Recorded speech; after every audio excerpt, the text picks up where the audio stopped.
मानव का चोला बड़ा लालची चोला होता है, लोभी चोला होता है, पापी चोला होता है। ये भटकेगा, पाप करेगा, विधर्म करेगा, अत्याचार करेगा। तब शास्त्रों हमारे देव मुनियों ने वेद शास्त्र बनाया, उपनिषद बनाया, पुराण बनाया कि जाओ अगर तुम गलती भी कर देते हो तो इन वेदों के माध्यम से, इन कथाओं के माध्यम से, इन दान के माध्यम से, नियम से, व्रत से, संयम से, धर्म से समझो, सुधर जाओ और अपने जीवन को सही जगह पे ले आओ। क्योंकि कहते हैं कि जब जागो जब ही सवेरा। बोल गोविंद भगवान की। इस प्रकार के वचन को सुन करके श्री सूर्यदेव भगवान कहते हैं कि आज के दिन ठाकुर जी पहली बार गैया बछड़ा चराने के लिए गए। मैया देखकर बड़ी प्रसन्न हो रही हैं। छोटे छोटे बछड़े भाग रहे, ठाकुर जी उनके पीछे से मानस की तरह डंडा लेकर के दौड़े हुए हैं। बछड़े इधर भाग रहे, उधर भाग रहे, खूब ठाकुर जी थके हारे। पूरा जो रज है वहां का, पूरा रज, गिरते हैं पड़ते हैं, पूरा रज ठाकुर जी को लिपटा पड़ा है।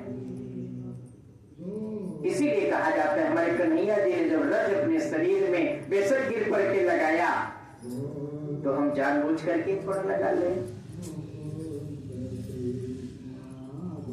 कार्य वो करो जिसमें प्रसन्नता हो, ये बहुत ध्यान देना। मैं ये नहीं कहता हूं कि तुम्हें भक्ति करने से तुम करोड़पति बन जाओगे, लेकिन मैं ये जरूर कहता हूं कि भक्ति करने से तुम्हारे मन में बुराइयां और गलत भावनाएं नहीं पैदा होंगी।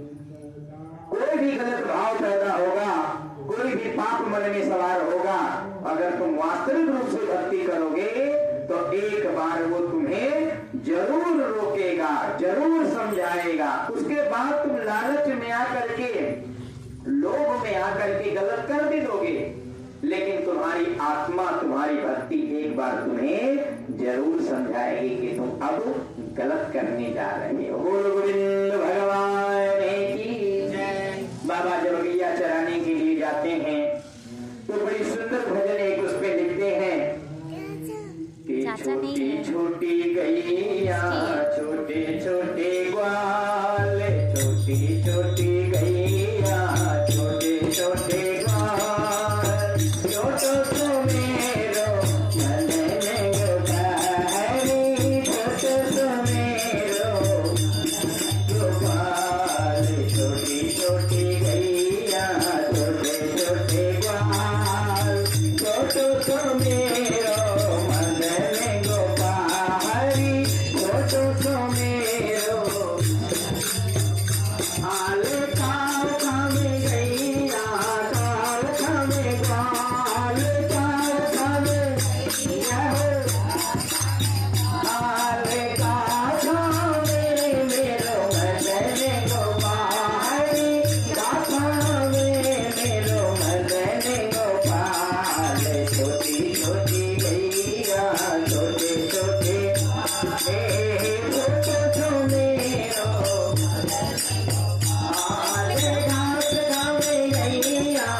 आज कार्तिक मास की अष्टमी तिथि में हम सबको गौ पूजन करना अनिवार्य बताया गया है।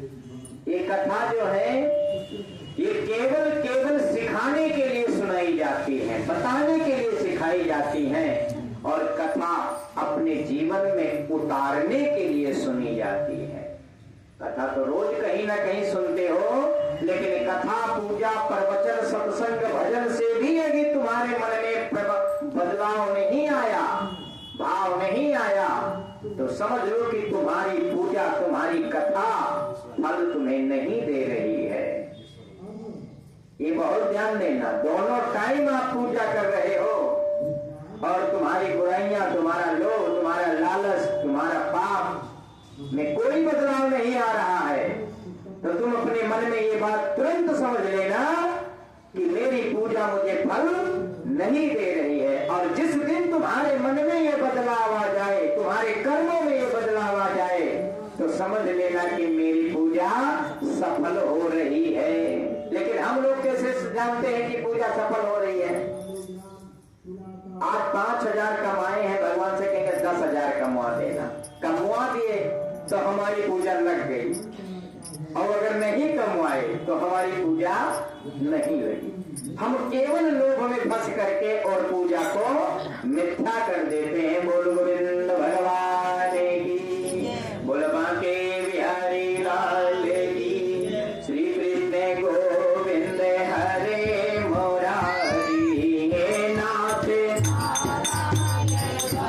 देवा, श्री कृष्ण गोविंद हरे मुरारी, हे नाथ सुदेवा, हे नाथ नारायण वासुदेवा, हे नाथ नारायण वासुदेवा, श्री कृष्ण गोविंद हरे मुरारी, हे नाथ गोविंद भगवान की। कल आप लोगों के समक्ष में बड़ी सुंदर कथा, आंवला नवमी की कथा होगी। समय निर्धारित कर दिया जाएगा कि मंदिर में कितने बजे परिक्रमा होगा। अपनी सुविधानुसार जैसे जिसको समय लगे तो आकर के हर साल की तरह परिक्रमा करें, पूजन करें। ना समय लगे तो जहां जिसको जो सुविधा लगे वो वैसे करें। बोलो गोविंद भगवान की, श्री